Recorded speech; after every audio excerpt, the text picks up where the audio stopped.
Assalamualaikum warahmatullahi wabarakatuh. Perkenalkan, nama saya Ahmad Fadilah, peserta pelatihan dasar CPNS golongan 3 angkatan 6 tahun 2025 BPSDM Provinsi Kalimantan Selatan. Di sini saya akan memaparkan tugas latsar saya dengan judul analisis isu efektivitas kinerja individu. Tugas jabatan yang saya emban yaitu sebagai fungsional perencana ahli pertama berdasarkan Peraturan Menteri Pendayagunaan Aparatur Negara dan Reformasi Birokrasi Republik Indonesia Nomor 4 Tahun 2020 tentang Jabatan Fungsional Perencana. Pasal 6. Tugas jabatan fungsional perencana adalah menyiapkan, mengkaji, merumuskan kebijakan, dan menyusun rencana pembangunan pada instansi pemerintah secara teratur dan sistematis, termasuk mengendalikan, memantau, dan mengevaluasi pelaksanaan rencana pembangunan. Pasal 8. Uraian tugas jabatan fungsional perencana pada jenjang ahli pertama, yaitu terdapat 11 uraian jabatan, meliputi 1. Mengidentifikasi permasalahan, 2. Merumuskan permasalahan, 3. Inventarisasi dan identifikasi data sekunder, 4. Inventarisasi dan identifikasi data primer, 5. Mengolah data dan informasi, 6. Mengefektifkan pelaksanaan pengumpulan data, 7. Menganalisis data dan informasi, 8. Menyajikan data dan informasi, 9. Melakukan persiapan pengendalian pelaksanaan rencana, 10. Melakukan persiapan evaluasi rencana pembangunan tahunan, dan 11. Mengolah data dan informasi dalam rangka evaluasi rencana pembangunan tahunan. Adapun 5 isu tugas pokok dan fungsi jabatan fungsional perencana ahli pertama yang saya ambil, yaitu ada mengolah data dan informasi, mengefektifkan pelaksanaan pengumpulan data, menyajikan data dan informasi, menganalisis data dan informasi, dan yang terakhir mengolah data dan informasi dalam rangka evaluasi rencana pembangunan tahunan. Adapun 5 isu yang telah dipilih tersebut dilakukan tapisan isu dengan metode APKL, aktual, problematik, kekalayakan, dan layak. Berdasarkan metode APKL, dilakukan scoring terhadap 5 isu yang telah dipilih tersebut. Didapatkan 3 isu dengan skor kredit peringkat tertinggi yang akan dilakukan analisis lebih lanjut. Adapun peringkat 1 yaitu isu belum optimalnya efektivitas pelaksanaan pengumpulan data dengan total skor 16 terpilih menjadi peringkat 1.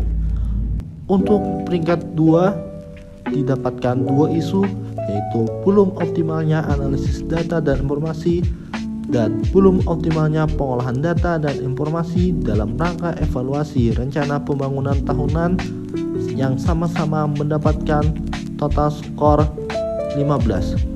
3 isu yang telah terpilih tersebut dilakukan analisis lebih lanjut dengan menggunakan metode USG, Urgency, Seriousness, and Grow, dan didapatkan hasil isu belum optimalnya efektivitas pelaksanaan pengumpulan data menjadi peringkat 1 dengan total skor yaitu 13.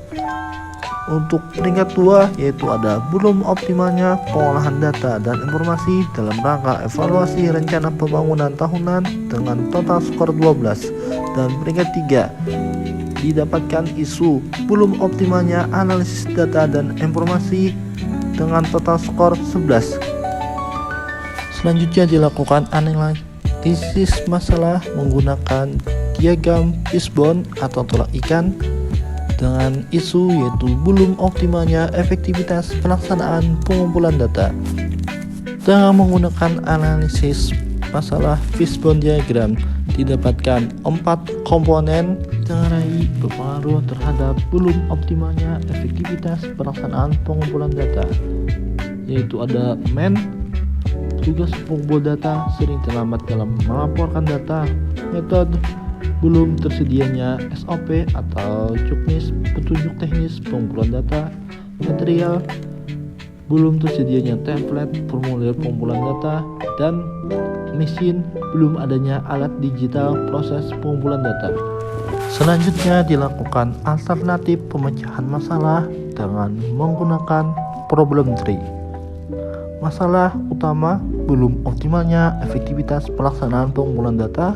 Dengan akar masalah, petugas pengumpul data sering terlambat dalam melaporkan data. Dengan alternatif pemecahan masalah, yaitu melaksanakan kontrol kepada petugas dengan melibatkan atasan menggunakan software aplikasi Google Calendar. Akar masalah selanjutnya, belum tersedianya SOP atau juknis pengumpulan data. Dapat dilakukan alternatif pemecahan masalah dengan menyusun SOP atau juknis petunjuk teknis pengumpulan data. Akar masalah berikutnya, belum tersedianya template formulir pengumpulan data. Dapat dilakukan alternatif pemecahan masalah dengan melakukan pembuatan template formulir pengumpulan data seperti pengamatan, wawancara, kuesioner, dan FGD. Dan akar masalah terakhir yaitu belum adanya alat digital proses pengumpulan data.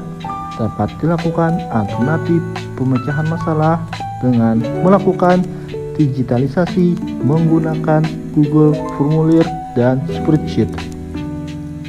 Berikut adalah gambaran pohon masalah belum optimalnya efektivitas pelaksanaan pengumpulan data yang berakibat pada terkendalanya kegiatan perencanaan Dinas Kesehatan yang disebabkan petugas pengumpul data sering terlambat dalam melaporkan data, belum tersedianya SOP atau juknis pengumpulan data, belum tersedianya template formulir pengumpulan data, dan belum adanya alat digital proses pengumpulan data sebagai akar masalah.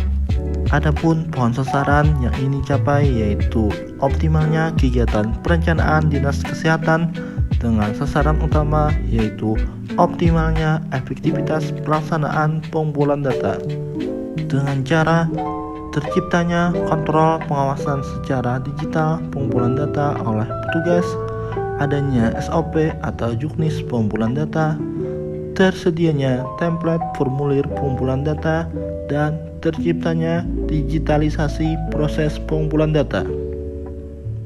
Adapun gambaran pohon alternatif, optimalnya kegiatan perencanaan Dinas Kesehatan dapat dicapai dengan optimalnya efektivitas pelaksanaan pengumpulan data melalui pelatihan dan panduan tutorial untuk kontrol pengawasan pengumpulan data menggunakan Google Calendar, pembuatan SOP atau juknis petunjuk teknis pengumpulan data, dan usulan kebijakan penerapan digitalisasi.